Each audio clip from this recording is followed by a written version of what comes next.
Mga bata, halina't matutong magbasa kasama si maestra mo. Hakbang sa pagbasa. Tayo na ay nasa level 3.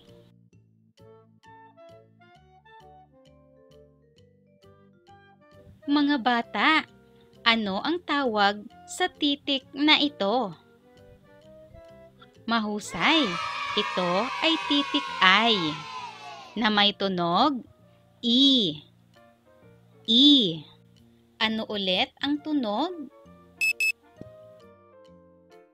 Mahusay.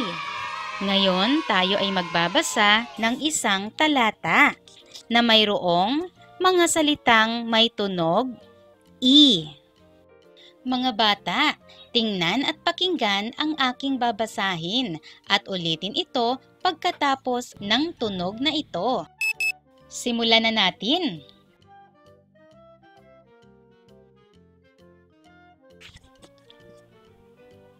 Ito si Miko.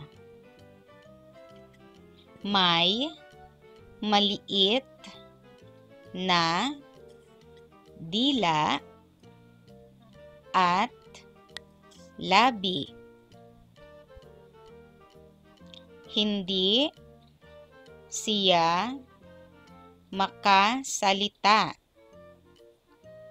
Siya kasi ay pipe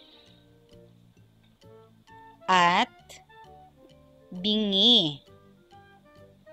Pero kapag ikaw ay kanyang nakita,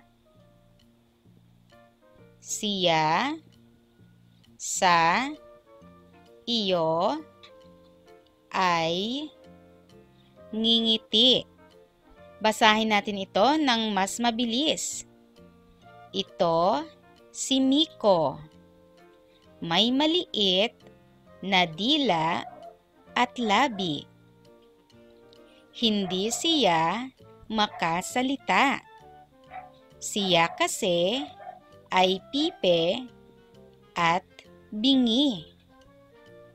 Pero kapag ikaw ay kaniyang nakita, siya sa iyo ay ngingiti.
Magaling!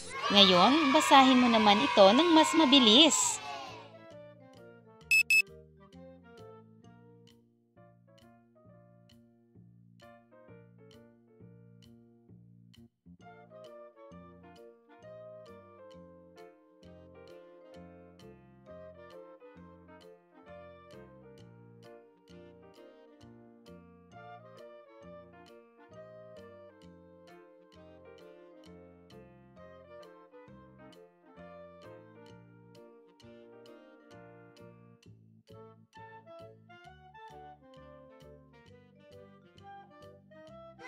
Nagawa mo, mahusay! Ngayon, subukin ang iyong galing. Pag-usapan natin ang talatang iyong binasa. Piliin ang tama kung ito ay ayon sa iyong binasa, at mali naman kung hindi. Si Miko ay pipe at bingi. Ano ang tamang sagot? Mahusay kung ang sagot mo ay tama.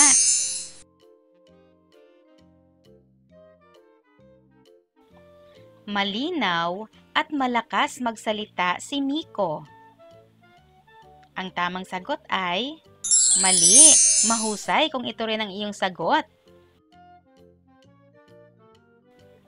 Si Miko ay may maliit na dila at labi. Ang tamang sagot ay mahusay kung ito rin ang iyong sagot. Tama. Marunong ngumiti si Miko kahit kanino. Ano ang iyong sagot? Magaling kung ito ay tama. Lahat ng bata ay pipe at bingi. Ang tamang sagot ay mali. Mahusay. Binabati kita sa ipinamalas mong galing. Abangan ang susunod nating video sa Hakbang sa Pagbasa. Kung nakatulong sa iyo ang video na ito, don't forget to like and share.